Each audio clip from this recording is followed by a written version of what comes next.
امام بخاری نے باب باندھا ہے صحیح بخاری میں کہ باتیں اور تقریروں اور کام دھندوں سے پہلے نا علم پڑھا جائے گا. So we are a very knowledgeable nation. ہم ہمیشہ سے ایک علمی تحریک تھے. آپ اسے جہادی تحریک کہیں, آپ اسے خلافتی تحریک کہیں, آپ جو بھی تحریکوں کا حصہ ہیں, میں اس پر آنے سے پہلے میں یہ ضرور کہوں گا کہ وہ ہوں یا نہ ہوں, لیکن اسلام ہمیشہ ایک علمی تحریک تھی.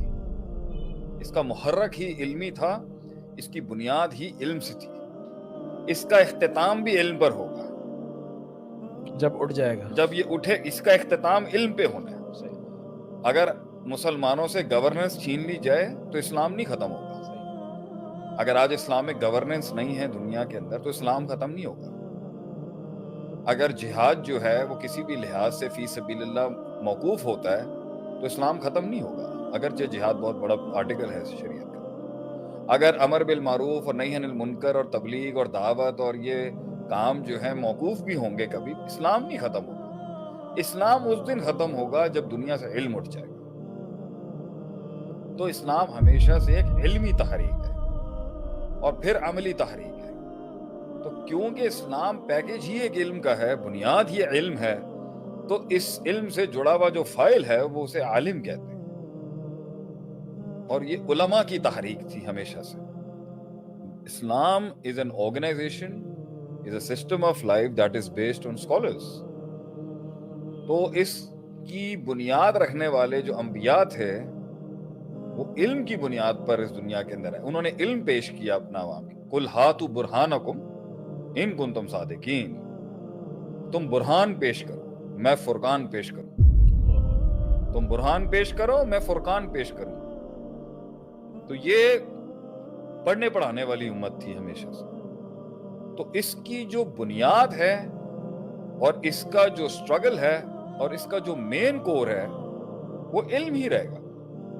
اس لیے ایک عالم کی جو فضیلت ہے, اہل علم اور اہل دانش اور اہل فکر کی اسلام کے اندر جو پوزیشن ہے, اس کو تو کوئی نہیں پہنچ سکتا. اور اس پر میں نے آج ایک سٹیٹس بھی شیئر کیا تھا کہ ان العلماء ورثۃ الانبیاء, علماء نبیوں کے وارث ہیں. تو نبیوں کی وراثت تو درم دینار ہوتی نہیں ہے. ہمارے نبی تو دنیا میں کچھ تلواریں چھوڑ کے گئے کیونکہ انہوں نے جہاد کیا زندگی میں, اور اپنی پوری زندگی کا جو ماخذ تھا وہ یہ علم تھا. نبی کی پوری تحریک علیہ الصلوۃ والسلام علمی تحریک تھی.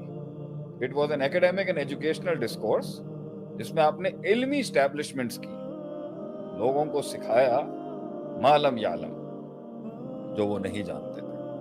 علم الانسان ما لم یعلم. آدم علیہ السلام کی شان بیان کی, وعلم آدم الاسماء, وہاں بھی علامہ ہے. یہ جو لام پہ تشدید ہے نا, جسے یہ لوگ ڈبلیو کہتے ہیں, تو یہ علامہ میں دو آ جائیں گے, استادی شاگردی. علمہ جاننا ہے, لیکن علامہ کے خواص اور لوازمات میں سے ہے کہ اس کی پڑھنا پڑھانا. تعلیم کا مصدر سے نکلا ہی ہے. تو اس میں ایک پڑھانے والا ہے, ایک سیکھنے والا ہے, اور یہ ادب آسمانوں سے الی الارض اترا ہے.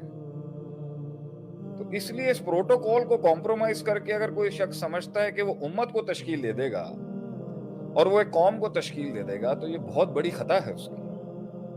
تو جو 1400 سالوں سے ایک لیگیسی چلتی آ رہی ہے علم کی, اس پروٹوکول پہ کمپرومائز کرنا یا اس کو سپرسیڈ کرنا یا اس کو ایبروگیٹ کرنا یا اس کی تنسیخ کرنا یا اس کا نسخ کرنا, اس پر آپ کو نہیں لگتا کہ غیرت ایمانی اس بات کا تقاضا کرتی ہے کہ ہم آواز اٹھائیں کہ آپ کے میڈیمز جتنے بھی ماڈرنائزڈ ہو جائیں, آپ کی اصل اتنی ہی خالص رہے گی اور اتنی ہی ٹھوس رہے گی, تو امت کا بقا ہوگا نا. امت کی جو بقا ہے وہ تو اسی پہ ہے کہ اصل اتنی خالص رہے. حیرت کی بات ہے, کچھ بے وقوفانے جملے بھی سننے کو ملتے ہیں کہ اصل کو ماڈرنائزڈ ہونا چاہیے. اصل کیسے جدت قبول کرے گی؟ اصل تو ہمیشہ کلاسیکل رہتا ہے. اصل تو ہمیشہ کلاسیکلی خالص رہے گی. میڈیمز ہوتے ہیں جس پہ ورکنگ کی جاتی ہے. تو میڈیمز میں ہم کب انجینئرنگ کے منکر ہیں؟ صحیح. ہم کب سائنس کے منکر ہیں؟ صحیح. ہم کب ایجادات کے منکر ہیں؟ لیکن اصل کیسے کمپرومائز ہو سکتی ہے؟ اس لیے آج میرے میں, اور میں ہر 15-20 دن کے اندر احساس دلاتا ہوں اپنی شہرت کے باوجود بھی کہ بھائی دیکھیں, ہم اصل نہیں ہیں. جہاں سے ہم آئے ہیں اور جہاں سے ہم نے جن سمندروں سے پانی لیا ہے وہ اصل ہے، وہ ہے علماء. ان کے پاس وہ بنیاد ہے جو انہوں نے کیری کی ہے اتنے سالوں سے، ایک پروٹوکول ہے جو انہوں نے کیری کی ہے. اس سے ہٹ کے اگر آپ قرآن اور حدیث کے ٹیکسٹ کے اوپر اپروچ کریں گے تو ہم نے تو بہت، واللہ ہی ہمیں بھی لگتا تھا کہ یہ کیوں اتنا کرتے ہیں، 17 علوم 18 علوم، 17 علوم 18 علوم.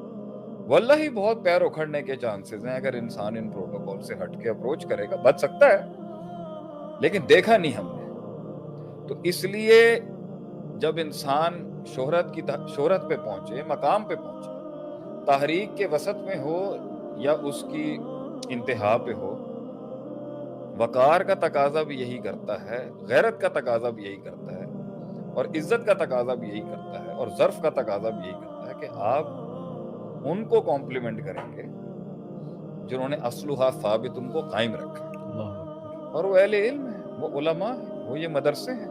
اور یہ اللہ مجھے نہ وہ صبح دکھائے اور نہ ہی وہ شام دکھائے کبھی جس میں جو ہوں وہ امت اور علماء کے بیچ کا جو وصل ہے اس کو کاٹ دوں اس طریقے سے جس طرح امت اور صحابہ کی اس وصال کو کاٹنے کی کوشش کی جاتی. شیخ فوزان کا میں نے نقطہ یہ پڑھا تھا شرح السنہ جب میں پڑھاتا تھا، امام بربہاری جی رحمہ اللہ علیہ، کہ صحابہ کے ساتھ لوگوں کے مسائل آپ لوگ ڈسکس کرتے ہیں، ان کے مشاجرات کو لوگوں کو پبلک میں لانے کا شوق ہے. میں اس پر کامنٹ تو بعد میں کروں گا. میرا سب سے بیسک سوال ہے کہ میرے باپ تک میرے والد گرامی محمد رسول اللہ صلی اللہ علیہ وسلم امت کے باپ جو ہیں، قوموں کے باپ ہیں، امام الانبیاء، امام الثقلین، سید الانبیاء، سید البشر، احسن الخلقی، اکمل الخلقی، اشرف الخلقی، عارف الخلقی، اعظم الخلقی، انور الخلقی، the best and the best ever to walk on the face of the earth.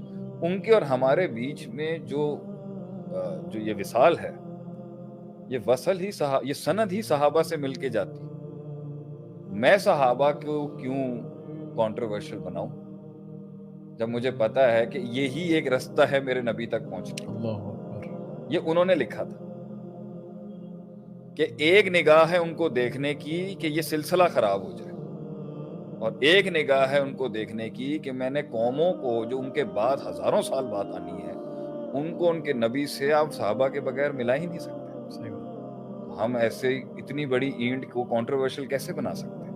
اگرچہ جتنا ٹیکسٹ موجود ہے، حکمت، وقار، ادب اور فقہ کا تقاضا یہی کرتا ہے گہرے ہونے کا کہ آدمی سمجھے